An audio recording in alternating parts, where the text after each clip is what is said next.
Matapos deadmahin si BBM, Attorney Trixie may isiniwalat, PRRD at VP Sara inimbitahan ni Donald Trump. Ayan, syempre itong balitang ating matutunghayan ngayon ay nagbula kay Showbiz Fanatics. At ito po ang inyong lingkod na si BT na magbibigay ng reaksyon at komento dito sa video na ating matutunghayan ngayon. At huwag na natin pagtagalin at sabay-sabay na nating panoorin ang laman ng video na hatid sa atin ni Showbiz Fanatics at bibigyan natin ng reaksyon ng balitang ito. Pasok! Matapos hindi imbitahan si Ayun. BBM para sa inaugurasyon ng 47th President ng Amerika, US President-elect Donald Trump, di umano'y personal na inimbitahan ng mag-amang Duterte sa White House. Ito ang... Aba, yung presidente hindi inimbitahan pero yung mag-ama, si VP Sara at si FPRRD iniimbitahan. Naku hindi na presidente si Tatay Digong pero siya yung iniimbitahan ni Donald Trump. Totoo ba ito? Naku, nakakapagtampo yun, PBBM mo. Ano yan? Paano yan?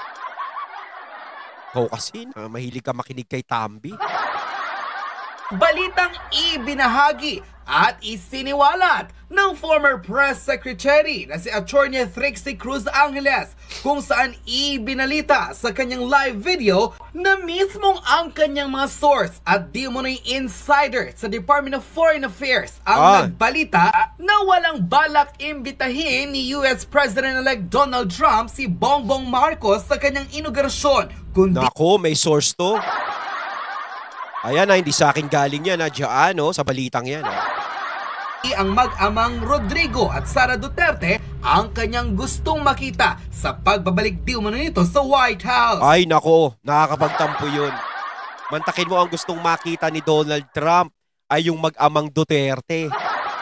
Si VP Sara at si Tatay Digong. Parang ano yun, It hurts, Mantakin mo. Ikaw ang nanunungkulan ngayon. Pero ganito yung nangyayari. Iba yung gustong makita at makasalamuhan ni Trump. Siguro nakakarating kay Trump yung problema talaga dito sa Pilipinas. Yung nangyayari. Kasi imposibleng hindi naman makarating sa kanya yung ganyan. Kung totoo man itong balitang to o hindi na si FPRRD at si VP Sara yung iniimbitahan. Diba? Baka nadidinig ni Trump na hindi naman si PBBM ang parang presidente ito, si Tambi. Baka mamaya ganun. Diba, hindi alam ni Trump kung sino iimbitahan niya. Kahit gusto niya imbitahan yung presidente, sino ba presidente niya sa dalawang yan? Si Tambi o yung si PBBM?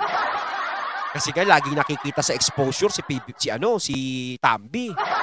Diba, lagi mo nakikita sa camera. Diba, mabentang mabenta. Mantakin mo kung sino yung extra, siya bida.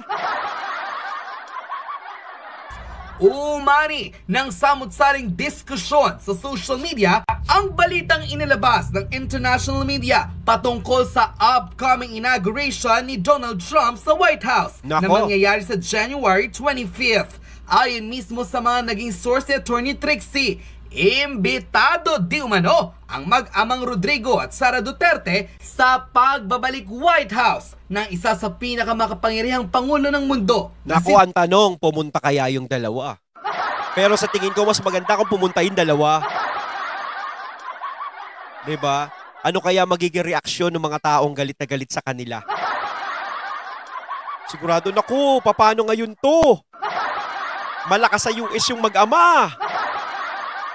Yan na nga lang natatanging pag-asa natin para mapakulong yung mga Duterte. Tapos naging kakampi pa nila yung presidente ng US. Ay, naku. Malaking problema yan, mga dong. Donald Trump.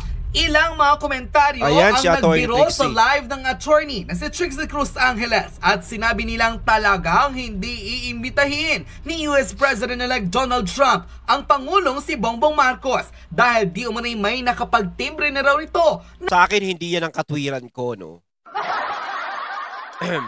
Baka mamaya, kaya ayaw imbitahin ni Donald Trump. Yung gaya nga na sinabi ko kanina, baka hindi alam ni Trump kung sino talaga yung presidente dito sa Pilipinas. Kasi nga madalas si Tambi ang na-expose, si PBBM hindi. Alam ng mga tao na si PBBM ang presidente. Pero ang madalas talagang pumipicture si Tambi. Diba? Hey, hey, hey, ho, ho, ho. Diba? para siguro ayaw ni Trump, ayaw ko dyan. Diba, kay Tambi? Diba, I don't want that guy. I don't want that guy. It's so mukhang magulang. Diba? Siguro wala siya tiwala sa mukha ni Tambi.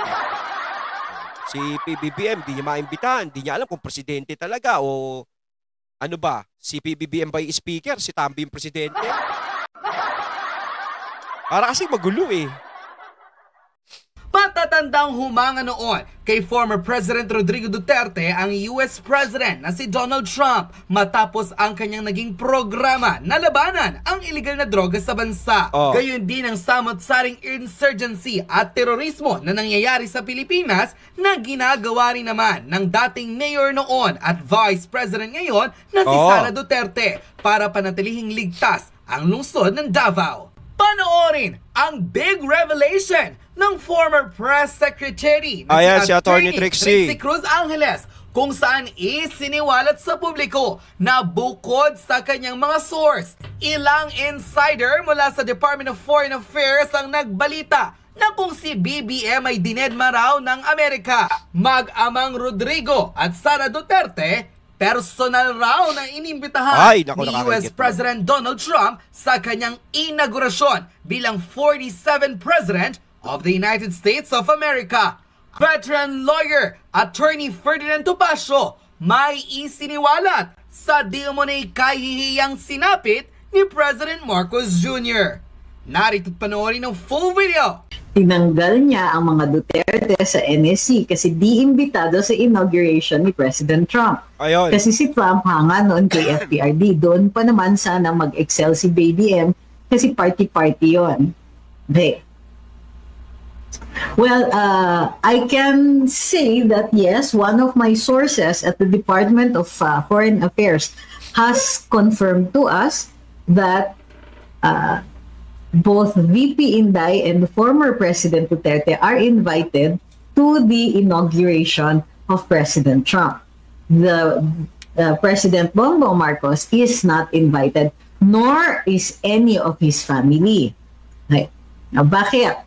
Well, some people say that according to protocol, you are a head of state, pero you will be there as part of the audience. So it might not be in keeping with our local protocols that our president must only meet with his counterparts. Hindi pwedeng pababa unless he's receiving them here in the country. Okay. Or there are other arrangements being made. Ayon, at ating natunghayan ng video na nagmula kay Showbiz Fanatics. At syempre, natunghayan natin yung kapirasong yun, no, na nasalita ni Attorney Trixie, nilinaw niya yun, no? At ayan, basta alam nyo na yung mga katunay. Kayo na bahalang mag-komento dyan sa inyong mga comment dyan sa comment box. Okay. So once again, I'm BT and I'm out. Peace.